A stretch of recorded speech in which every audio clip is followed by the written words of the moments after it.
Hi viewers, welcome to our channel. ప్రస్తుతం మనతో పాటు ఇమ్మంది రామారావు గారు సీనియర్ జర్నలిస్ట్ ఉన్నారు. వారితో ఒకసారి మాట్లాడదాం.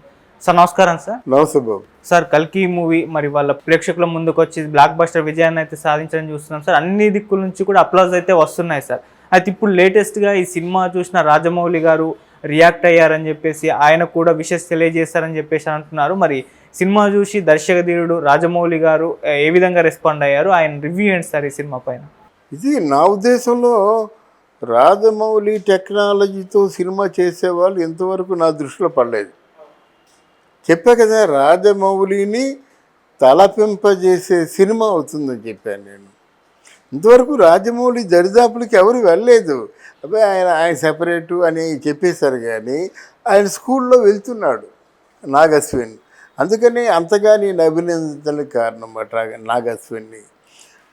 తర్వాత ముఖ్యంగా కల్కిలో ఉన్నటువంటి సమాచారం ఏంటంటే, ఎప్పుడైతే ఇక్కడ తల ప్రాశస్త్యం సింహల దేశంలో ఇది ఉంది, పద్మావతి పుట్టిందని ఆ భారతానికి దీనికి ముడిపెట్టి అశ్వత్థామని భైరవ అంటే ఎన్టీ రామారావు తాలూకా అశ్వత్థామ, నిజమైన అశ్వత్థామ కొడుకు కాదు. ఒకవేళ అశ్వత్థామ అని చెప్పినప్పుడు కూడా ఆయన కొంచెం క్రూరుడు, అంటే వివేకవంతుడు కాదు.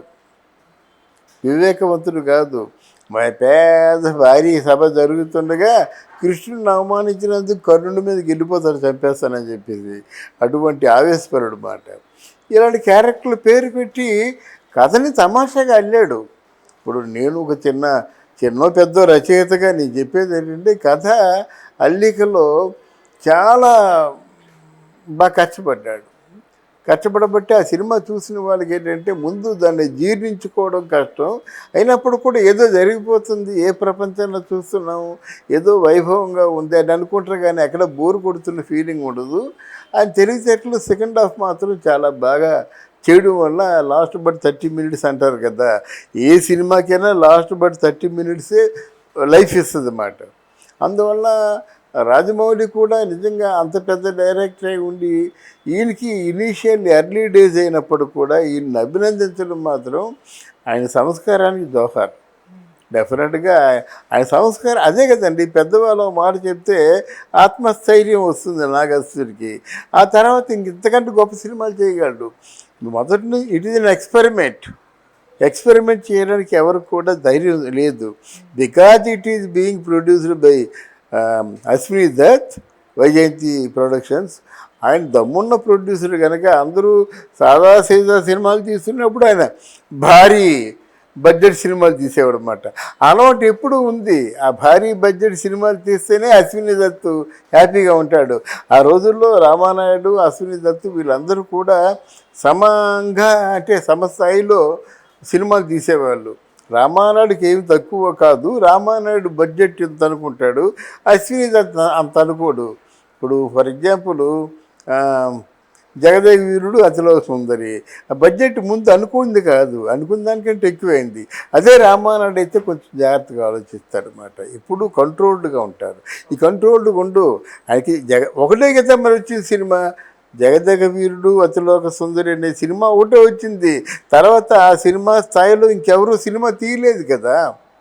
అది అశ్విని దత్.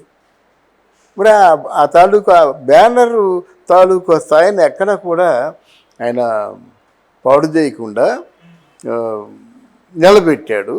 ఇప్పుడు ఇండస్ట్రీలో అందరి దృష్టి కూడా భారీ సినిమాలు తీసే వాళ్ళ దృష్టి ఉంటుంది, నాగశ్విని మీద ఉంటుంది. ఇది నాగశ్వినికి చాలా పెద్ద ప్లస్ పాయింట్. నాగశ్విని తర్వాత ప్రభాస్ మార్కులు కొట్టేస్తాడు. ఓకే సార్, ఇటు మహాభారతంలో ఉన్న రోల్స్ని క్యారెక్టర్స్ తీసుకొని ఈ సినిమాలో కాస్త యాడ్ చేయడం చూసాం కదా నాగశ్విన్ గారు. అలాగే డ్రీమ్ ప్రాజెక్ట్, రాజమౌళి గారు డ్రీమ్ ప్రాజెక్ట్ కూడా మహాభారతం తీయడం అని చెప్పేసి, సో వీళ్ళిద్దరూ కలిసి మహాభారతం ప్లాన్ చేసే ఛాన్స్ ఏమన్నా ఉందంటారు? ఇద్దరే కదా బాబు. అంతకుముందు దాసరి నారాయణరావు చేశారు కదా.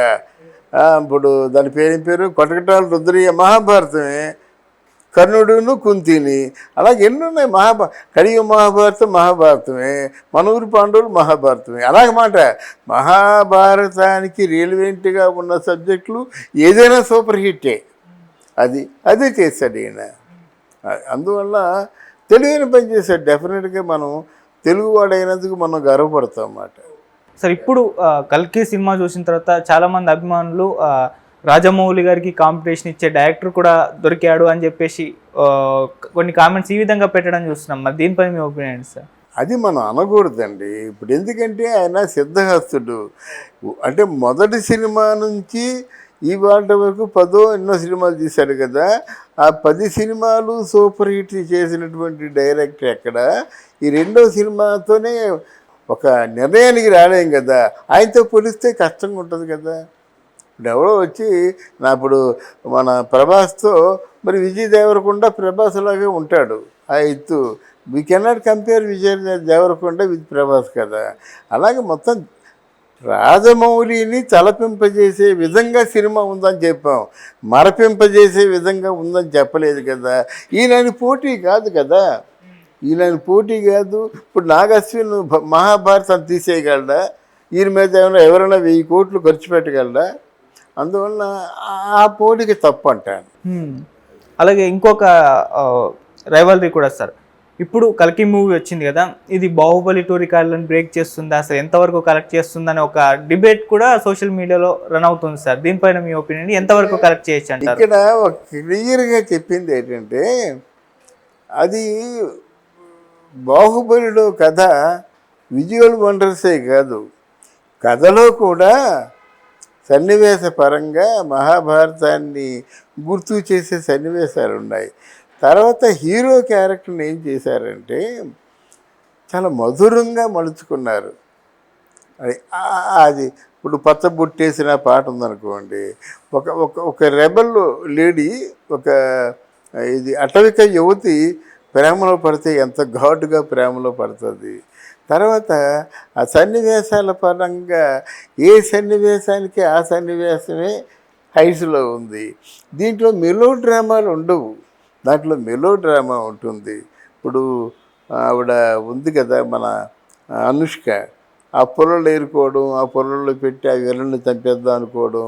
ఆయన బాహుబలి మన అమరేంద్ర భూపతి, తర్తకేదో ఉంది ఇంకా యంగ్లో ఉన్నవాడికి మహేంద్ర భూపతి, వీళ్ళిద్దరి మధ్య వైవిధ్యాన్ని చూపించడం, ఇవన్నీ కూడా మనకు ఒక మంచి ఫ్యామిలీ డ్రామా. మహాభారతాన్ని తీసి పక్కన పెట్టినట్టయితే ఒక గొప్ప ఫ్యామిలీ డ్రామా కనిపిస్తుంది అన్నమాట.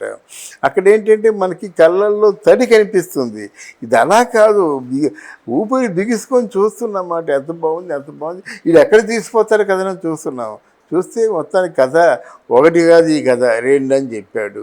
అలాగే బాహుబలిలో కూడా కట్టప్ప అమరేంద్ర భూపతిని ఎందుకు చంపాడు? బాహుబలి అంతే. అది అంటే ఎందుకు చంపాడని చెప్పి చంపేశాడు ప్రేక్షకులందరినీ. మళ్ళీ రెండో సినిమా వచ్చినంత వరకు కూడా పెద్ద సస్పెన్స్. ఆఖరికి భారతదేశ ప్రధానమంత్రి కూడా కట్టప్ప ఎందుకు చెప్పాడు అనేటువంటి ప్రశ్న వేసే స్థాయికి వెళ్ళింది ఆ సినిమా.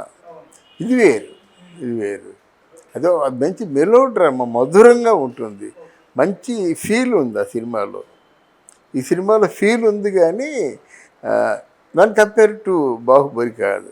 ఈ లొకేషన్స్ అంత మంచి లొకేషన్స్ అండి, చాలా మంచి. ఇది వేరు.